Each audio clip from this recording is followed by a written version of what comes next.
مرحبا بكم في فيديو اليوم. استعدوا لرحلة مثيرة مع الوداد الرياضي المغربي. غدا في مدينة ميامي الأمريكية ستجرى قرعة كأس العالم للأندية، حدث تاريخي سيحدد مصير 32 نادياً من أقوى الأندية في العالم.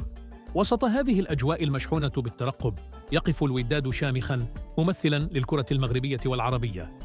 ومن سيمثله في هذا الحدث العالمي؟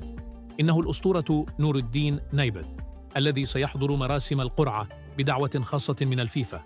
لكن السؤال الذي يحبس أنفاس الجماهير: من سيواجه الوداد؟ هل سيكون ريال مدريد، الفريق الذي طالما اعتبر الوداد نفسه نظيره المغربي؟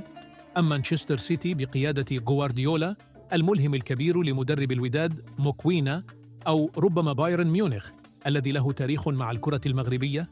لكن المثير للدهشة أن الإثارة لا تقتصر على الملعب فقط، فهناك حديث عن منحة خيالية قد تصل إلى 19 مليار سنتيم لكل ناد مشارك. هل تتخيلون؟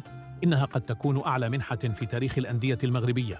وكأن كل هذا ليس كافياً، فإن الفيفا يسمح بتسجيل 35 لاعباً في القائمة. كيف سيختار المدربون من بين كل هؤلاء النجوم؟ غداً ستنكشف كل الأسرار. من سيواجه الوداد؟ كم ستكون المنحة بالضبط؟ وهل سيتمكن الوداد من تحقيق المجد العالمي؟